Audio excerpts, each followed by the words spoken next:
ಇನ್ನು ಸಿಟಿ ರವಿ ಅವರ ವಿಚಾರಕ್ಕೆ ಸಂಬಂಧಪಟ್ಟಂತೆ ಫೇಕ್ ಎನ್ಕೌಂಟರ್ ಉದ್ದೇಶ ಇತ್ತು ಅನ್ಸುತ್ತೆ. ಸಿಟಿ ರವಿ ಬಂಧನದ ಬಗ್ಗೆ ಪ್ರಹ್ಲಾದ್ ಜೋಶಿ ಪ್ರತಿಕ್ರಿಯೆ ನೀಡಿದ್ದಾರೆ. ಅವಕಾಶ ಸಿಕ್ಕರೆ ಮುಗಿಸಬೇಕು ಎಂಬ ಉದ್ದೇಶ ಇತ್ತು ಅಂತ ಅನ್ಸುತ್ತೆ ಅಂತ ಹೇಳಿದ್ದಾರೆ. ಹಾಗಾದ್ರೆ ಪ್ರಹ್ಲಾದ್ ಜೋಶಿ ಏನು ಹೇಳಿದ್ದಾರೆ ಕೇಳೋಣ ಬನ್ನಿ.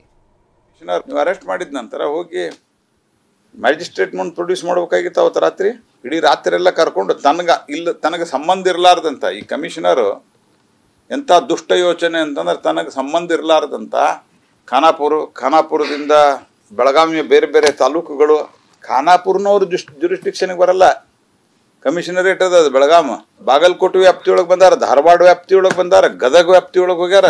ಬಹುತೇಕ ನನಗೆ ಅನ್ನಿಸ್ತದ ಅವಕಾಶ ಸಿಕ್ಕರೆ ಸಿಟಿ ರವಿ ಅವ್ರನ್ನ ಮುಗಿಸ್ಬೇಕು ಅಂತ ಇತ್ತು ಕಾಣ್ತದ ಅವ್ರಿಗೆ. ಆದರೆ ಸರಿಯಾದ ಅವಕಾಶ ಸಿಕ್ಕಿಲ್ಲ. ಮತ್ತು ನಮ್ಮ ಇನ್ನೊಬ್ಬರು MLC ಕೇಶವ ಪ್ರಸಾದ್ ಅವರು ಸತತವಾಗಿ ಹಿಂದಿದ್ರು ಮತ್ತು ಕೆಲವು ಮಾಧ್ಯಮದವರು, ಅದರಿಂದನೇ ನಮಗೆ ಲೈವ್ ಲೊಕೇಶನ್ ಸಿಗ್ತಾ ಇತ್ತು. ಆ್ಯಕ್ಚುಲಿ ಮಾಧ್ಯಮದವ್ರಿಗೆ ಧನ್ಯವಾದ ಹೇಳ್ಬೇಕಂತ. ರಾತ್ರಿ ಒಳಗೆ ಬೆಳಗಾವಿ ಮಾಧ್ಯಮದವರು ಬೆನ್ನು ಹತ್ತಿ ಮೊಬೈಲ್ದಲ್ಲಿ ಶೂಟಿಂಗ್ ತಕ್ಕೊಂಡು ಅದನ್ನು ಸದಾ ಕಂಪ್ಲೀಟ್ ಡಿಟೇಲ್ ಲೊಕೇಶನ್ ಹಾಕ್ತಾಯಿದ್ರು.